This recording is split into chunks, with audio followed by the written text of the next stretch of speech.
আসসালামু আলাইকুম। আজকে আমি মুরগির মাংস রান্না করব। আর এই মুরগিটা হচ্ছে দেশি মুরগি রান্না করব। আর হলো আমি সাথে দিয়ে দিলাম হলো 2টা আলুরে 4 টুকরা করে। আর এদিকে হলো পেঁয়াজটা হলো বাটছি। পেঁয়াজ বাটাটা আসলে সুন্দর হয় নাই। আর এইখানে হলো কয়টা গরম মশলা রাখছি। আর এটা হলো লবণ, এখানে হলো ধনিয়া আর জিরা বাটা, এটা হচ্ছে লাল মরিচ বাটা, এখানে আদা রসুন বাটা, এখানে হলুদ বাটা। আমি সাথে 2টা তেলের মাঝে শুকনো মরিচ দিয়ে দিব। আর এদিকে আমি চুলাতে একটি কড়াই বসিয়ে দিই। কড়াই হলো পরিমাণ মতো তেল দিয়ে দিব।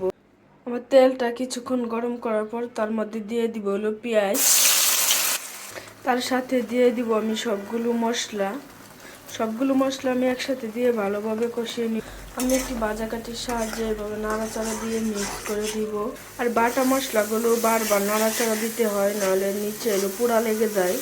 আর যার জন্য আমি এইভাবে বারবার নাড়াচাড়া দিয়ে দিচ্ছি। আর পেঁয়াজগুলো আমার একটু ভাজা ভাজা হয়ে গেছে। আর বাটা মশলাটা আসলে এতটা ভাজা ভাজা হয় না, যার কারণে আমারটা এরকম হয়েছে। আর আমার মশলাটা এখন কষানো শেষ। ঘরে থাকা যে বাটা মশলাগুলো থাকে তা দিয়ে আসলে এইভাবে রান্না করে। আজকে যেভাবে রান্না করতেছি সবাই আসলে এইভাবেই রান্না করে।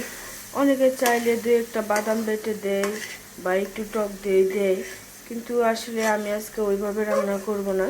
আমি আজকে হলো সাদাসিধে মানুষরা যেভাবে রান্না করে আমি আজকে ওইভাবেই মুরগির মাংসটা রান্না করব। বলতে বলতে আমার মশলাটা কষানো হয়ে গেছে। এখন তার মধ্যে দিয়ে দিব হলো এই যে মুরগি মাংসতে আমার হলো আগে থেকে একটু হলুদ মরিচ মাখানো ছিল, তা এখন দিয়ে দিব। দিয়ে আমি একটা ভাজা কাঠির সাহায্যে উল্টিয়ে পাল্টিয়ে নাড়াচাড়া দিয়ে মিক্স করে দিব। উল্টিয়ে পাল্টিয়ে মিক্স করার পর আমি এখন একটা ঢাকনা দিয়ে দিব যেন মাংসটা ভালোভাবে কষানো হয়।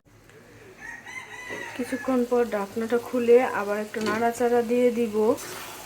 আমার মাংসটা এখন কষানো শেষ। এখন তার মধ্যে দিয়ে দিব হলো আমি এখন ঝোলটা দিয়ে দিব। পরিমাণ মতো ঝোল দিয়ে দিলাম যেন মাংসটা ভালোভাবে সিদ্ধ হয়। পরিমাণ ঝোল দেওয়ার পরে আমি আবার একটু ঢাকনা দিয়ে দিব। কিছুক্ষণ পর ঢাকনাটা খুলে তারপর আবার একটু নাড়াচাড়া দিয়ে দিব। আর আমার তরকারি রান্নাটাও এখন শেষ।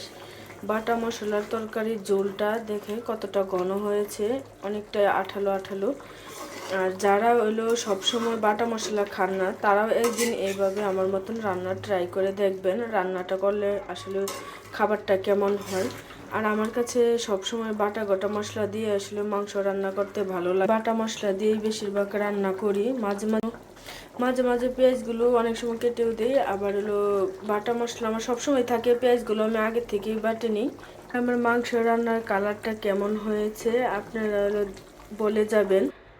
আমার এরকম রান্নার ভিডিও যদি আপনাদের কারো ভালো লাগে তাহলে স্বপ্নের ফেসবুক পেজটি ফলো দিয়ে লাইক কমেন্টের মাধ্যমে জানিয়ে যাবেন আমার মাংস রান্নাটা কেমন হয়েছে। আর স্বপ্নের ইউটিউব চ্যানেলটি সাবস্ক্রাইব করে সবাই আমার পাশে থাকবেন। আল্লাহ হাফেজ।